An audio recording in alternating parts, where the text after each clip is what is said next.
number 3 is a little bit more painful to talk about because unlike the first 2, mistakes, I really hurt somebody, and I hurt somebody I love. And there's no greater pain. There are greater pains maybe, but the greatest pain of my life is hurting, deliberately choosing to do something that is going to hurt somebody, devastate somebody you love a lot. And that was a man I was engaged to be married to. I was my fiance. So how we met was he was a graduate student at Catholic University. And the reason why things weren't quite right from the beginning is a lot of my impetus to fall in love and get married was misguided. And that was that I was, at that point I was in graduate school and I was 28. I was about to turn 29. And there's something that happens when you're in your 20s, or what happened to me in my 20s anyway, which is all my friends started getting married, having babies, buying houses. And here I was 28 years old. I was living in a dorm. I had no money. I had no husband. I had no children. I had no car. I had no house. All the things that are sort of markers of success. I mean, I was 28 years old and I was a student. And where I'm from, that has no cachet. Probably nowhere that has no cachet, but especially South Florida really has no cachet. So I was kind of itching to mark something off my list. I can look at it now and I can see that was sort of churning in my head. So what happened is I met this great guy, and he was, if you were to fill out a checklist of a good guy to marry, he was it. He was smart. He was a history graduate student. He was good looking. He was funny. He was charming. He had a beautiful faith life. He was great. He was really great. And we fell in love. And we got engaged rather quickly. I think we were dating for 6 months when we got engaged. But I was madly in love with him. I couldn't wait. And what happened was, after we got engaged, I started having misgivings. And they weren't anything I can articulate. I just had a bad feeling about it. And the bad feelings got more intense to the point that I had to go home for my bridal shower. And I brought him with me because a lot of my friends from home were going to meet him for the first time. And my feelings were so strong that when he walked in the room, I'd feel physically sick to my stomach. And I thought, this is more than, wedding jitters or something. I couldn't stand having him near me.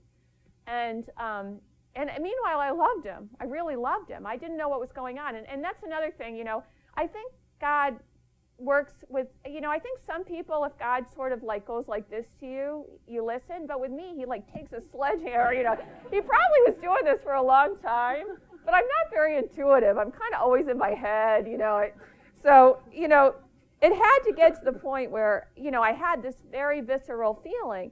And I thought, what am I going to do? Because first of all, if you're a loser because you're a 28-year-old graduate student with no car, no house, no nothing, if you're a 28-year-old with a failed engagement, that doesn't make things better.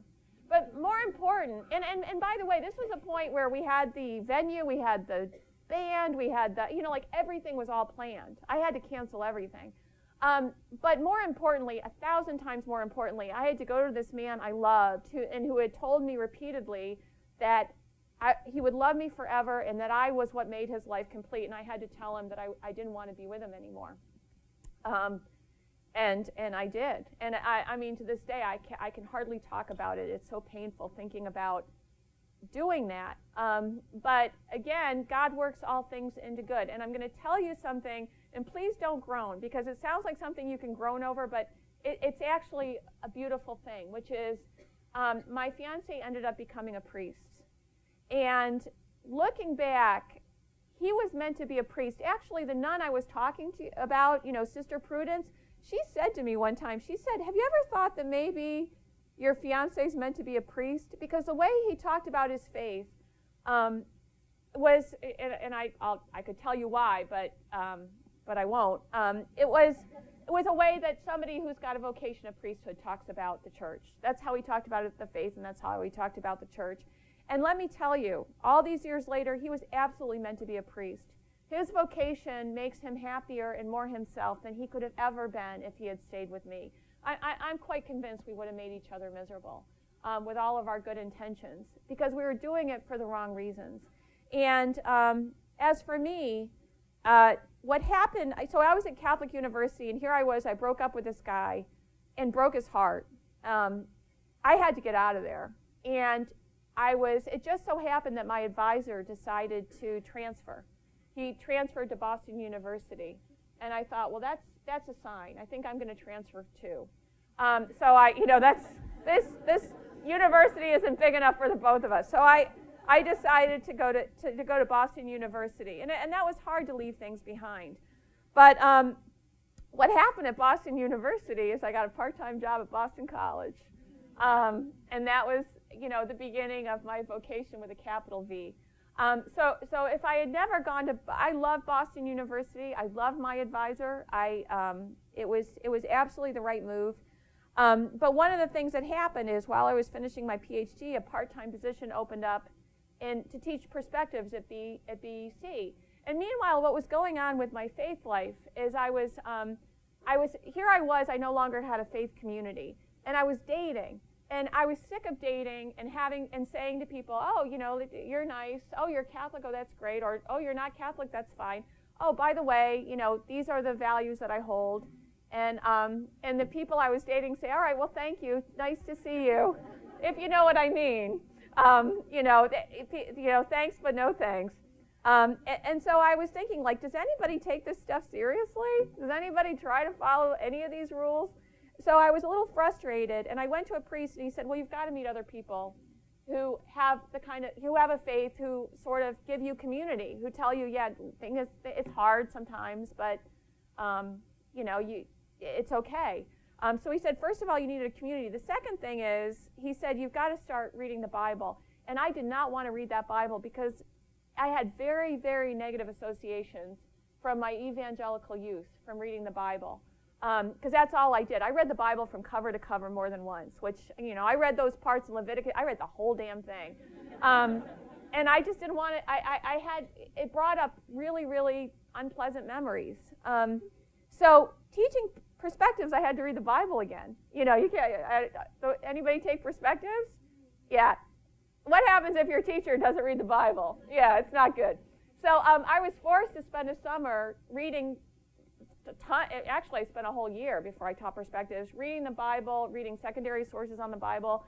And when I taught perspectives, I met incredible women who were on the same kind of faith journey I was on, and who really gave me the kind of strength and support I needed in my faith.